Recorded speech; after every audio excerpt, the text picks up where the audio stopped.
Salut tout le monde, c'est Exa. On se retrouve aujourd'hui pour une toute nouvelle vidéo dans laquelle on va parler des claviers custom. Et plus précisément des 3 raisons desquelles je trouve qu'il est important d'avoir un clavier custom. Avant toute chose, je tenais quand même à vous rappeler que ces raisons dépendent totalement de mon propre avis et que vous pouvez avoir totalement le vôtre à côté, ça me dérange absolument pas. D'ailleurs, si jamais vous n'êtes pas de mon avis, n'hésitez pas également à me le faire savoir en commentaire, donnez-moi peut-être vos raisons, hein, peut-être vous allez me convaincre. Et puis d'ailleurs, avant de commencer tout, n'hésitez pas aussi à vous abonner à la chaîne si ce n'est pas encore fait puisque ça aide énormément la chaîne. Également aussi pensez à activer la petite cloche puisque ça permet d'être notifié des prochaines vidéos, c'est sympathique. Bon, on va continuer tout de suite sur le sujet de la vidéo. Donc déjà, la première raison, c'est le fait d'avoir un clavier totalement personnalisé. Puisque oui, du coup, le but premier d'un clavier custom, c'est bien le fait qu'on puisse le personnaliser totalement à notre propre goût. Que ce soit Switch, keycaps, PCB ou encore case, vous pouvez choisir absolument tout. Et du coup, ça fait que vous aurez chaque pièce qui correspond le plus à vos besoins et à vos goûts. Puisque plutôt qu'avoir un clavier tout noir avec un design très classique, vous pourrez par exemple avoir des keycaps bleus avec une case rouge, c'est à vous de décider. Et puis là vous aurez en plus un clavier totalement unique. Après je dis pas, il y a des gens qui font des claviers custom totalement noirs ou totalement blancs. Mais dans tous les cas c'est vraiment à vous de choisir si vous voulez partir sur quelque chose de rempli de couleurs ou plutôt quelque chose de très minimaliste. Bon, on va passer maintenant au deuxième point qui est le prix d'un clavier custom. Puisque la plupart du temps quand je propose à des gens de se faire leur propre clavier custom, on répond souvent comme quoi un clavier custom ça coûte beaucoup trop cher à faire. Et en fait pas vraiment. Puisque si je vous dis qu'il est possible de faire un clavier custom dans les environs de 100 €, est-ce que vous me croyez ?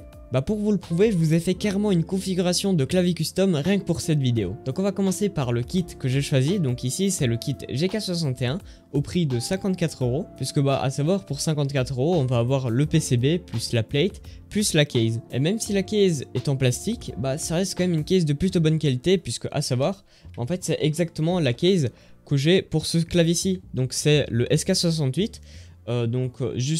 Ici la case je l'ai au format 65%, ici elle sera au format 60%, mais c'est exactement la même case et franchement c'est une case d'excellente qualité. Après c'est sûr ça égalera jamais une case en aluminium ou par exemple en bois, mais clairement pour débuter c'est déjà très bien. Donc avec ça j'ai pris également des switches de chez Gateron, donc c'est les Gateron Red avec une force du coup d'activation de 45 grammes et une course totale de 4 mm.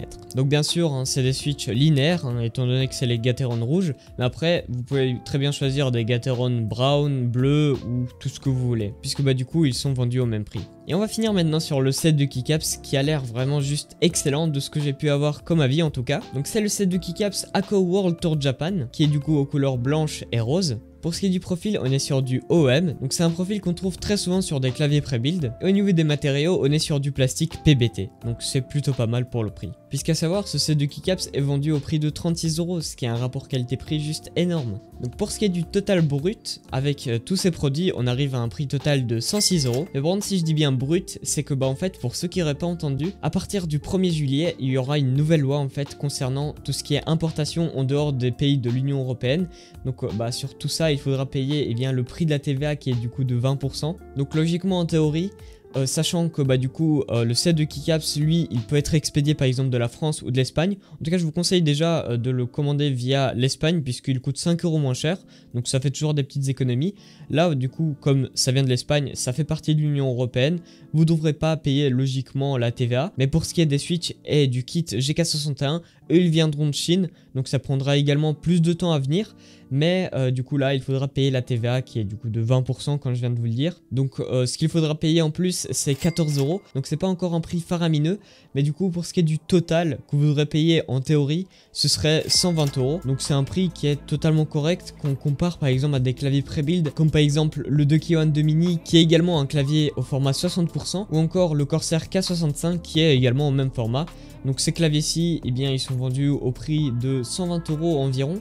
Donc c'est justement également le même prix. Sauf que du coup là, on est sur du clavier custom. Donc comme vous voyez, acheter un clavier custom, c'est pas forcément plus cher qu'acheter un clavier pré-build. Mais également un avantage sur le GK61 que je vous ai pas dit précédemment, qui va d'ailleurs nous amener au troisième point, c'est tout simplement l'upgrade. Puisque du coup le GK61 est compatible avec la plupart des pièces du marché, en tout cas au format 60%. Puisque du coup si vous choisissez correctement vos pièces à ce qu'elles soient compatibles avec la plupart des pièces du marché au format que vous aurez choisi, et pas comme moi qui a par exemple le kit SK68 qui n'est compatible avec limite aucune des pièces du marché au format 68%, puisqu'il doit y avoir juste 2 cases qui sont compatibles en tout cas avec mon PCB, ce qui est juste rien du tout en fait, et en plus c'est des cases qui me plaisent pas forcément. Mais du coup si vous choisissez justement les bonnes pièces, et vous aurez pas à changer absolument tout le clavier, mais plutôt justement la pièce spécifique que vous voulez changer, comme passer d'une case en plastique à une case en aluminium par exemple. Ou même si une pièce casse, vous aurez juste à changer justement cette pièce spécifique et pas tout le clavier encore. En soi on pourrait comparer ça à nos propres PC, puisque par exemple si jamais une pièce casse dans le PC, comme par exemple le processeur, bon même s'il y a peu de chances qu'un processeur casse, à part si vous l'overclockez, du coup vous allez juste le changer lui et pas acheter un tout nouveau PC. Et puis même, tout le monde maintenant va monter son propre PC lui-même plutôt qu'acheter un PC tout monté, alors autant faire la même chose avec les claviers. Mais donc voilà, je vous ai dit du coup mes 3 raisons pour lesquelles je trouve qu'il est intéressant de faire son propre clavier custom. Mais en tout cas n'hésitez pas à me dire en commentaire si jamais vous êtes d'accord ou en désaccord avec moi. Également si jamais vous n'êtes pas d'accord, n'hésitez pas à me dire pourquoi. Mais donc voilà, on commence du coup à arriver vers la fin de cette vidéo. J'espère en tout cas qu'elle vous aura plu. Si c'est le cas, n'hésitez pas à me mettre un petit pouce vers le haut, également à vous abonner à la chaîne si ce n'est pas encore fait. N'hésitez pas aussi à rejoindre mon serveur Discord qui sera toujours en description. Également vous pouvez me follow sur Twitter qui est également juste en dessous. Et donc voilà, sur ce, moi je vous dis à une prochaine vidéo. Allez ciao tout le monde, c'était XR.